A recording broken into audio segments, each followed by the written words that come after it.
నిన్న స్వీపర్ అయితా అని షీపురు పట్టుకొని ఉడిచిండు. మరి అలా ఏమైతా అంటాడో మళ్ళా ఏ పంచాది ముంగటేసుకుంటాడో కదా మన రాయేషు. అన్నన్నన్న అన్నన్నన్న అన్నన్నన్న అన్నన్నన్న అన్నన్నన్న అన్నన్నన్న ఈయనేంది ఏమో గాయనంట పడుతున్నాడు. ఓరు వారి అన్న ప్లీజ్ అన్న ప్లీజ్ అన్న అబ్బా ప్లీజ్ అన్న ప్లీజ్ అన్న అన్న ప్లీజ్ అన్న అబ్బా ప్లీజ్ అన్న ప్లీజ్ అన్న. అసలు ఏంది ఇలా పంచాది? ఆడేం అడుగుతున్నాడు? ఈయన ఏ సెట్ కాదంటున్నాడు. నా మంచి మర్యాద కడుగుతున్నా ఒప్పుకుంటావా లేదా? మనకిద్దరికి ఫ్రెండ్షిప్ ఎట్ట సెట్ అవుతాయా? అంటే వీడు అప్పటి నుంచి ఫ్రెండ్ గుండమని బతిమలాడుతున్నాడా? ఒరే రాజేషు, అన్నా అన్నా ఫ్రెండ్షిప్ ఒప్పుకుంటావా పీక పీస్కి సంపన? ఒరే ఒరే ఒరే నిజంగానే చంపుతావా ఏంది? ఇడువు.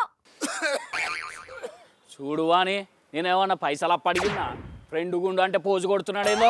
అసలు గాయనతోటి ఫ్రెండ్షిప్ ఏంది? నీ లొల్లేంది? ఫ్రెండ్షిప్ లేకుంటే నాకు ప్రెషర్ పెరిగి హార్ట్ అటాక్ వస్తుందేమో అని భయం అవుతుంది వాణి. ఫ్రెండ్షిప్ కు ప్రెజర్ కు హార్ట్ అటాక్ కు ఏం సంబంధం? జో నీకు మ్యాటర్ తెలియదా? ఫ్రెండ్షిప్ రిసెషన్ నడుస్తున్నది వాణి ఇప్పుడు. సాఫ్ట్వేర్ రిజెషన్ తెలుసు గానీ ఈ ఫ్రెండ్షిప్ రిజెషన్ ఏంది? అంటే దోస్తుల కరువు కాలం నడుస్తున్నదట వాణి. చాలా మందికి దోస్తులే ఉంటలేరట. ఏహే, దోస్తులు ఉండకపోవడేంది? అవును, 1960లో ఒక్కరికి 100 మంది దోస్తులు ఉండేదట. 1990 దాకా వచ్చేసరికి 5గురికి అయిపోయిందట ఆ సంఖ్య. ఇప్పుడైతే అసలు ఒక్కరికి కరెక్ట్ ఫ్రెండ్ ఒక్కడు దొరుకుడే కష్టమవుతుందట. అంటే అవునా? ఎంతైనా వెనకటి దోస్తనాలు వేరు, ఇప్పుడు అంతా ఆన్లైన్ వ్యవహారమే అయినాయి కదా. అదే కదా, మనుషులతోని మాట్లాడుడు కలుసుడు కంటే ఫోన్ల తలకాయ పెట్టుడే ఎక్కువ అవుతున్నదట.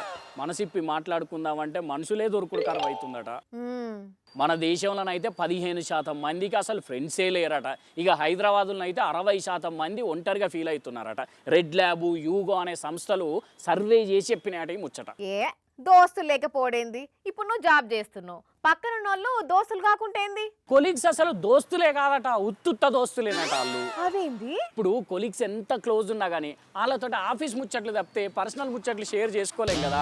అందుకే కొలీగ్స్ని అసలు దోస్తుల కింద లెక్కే చేయరట. మరి దోస్తులు లేకుంటే ఎందుకుంటారు ఎవ్వలైనా? అయ్యో, అసలు జంజీలు అయితే చాలా మంది ఒంటరిగా ఉండేదందుకే ఇష్టపడుతున్నారట. బయటికి వచ్చులు లేదు, ఎవ్వరితో కలుసులు లేదు. అవునా? దానివల్ల చాలా మంది డిప్రెషన్కు లోనవుతున్నారట.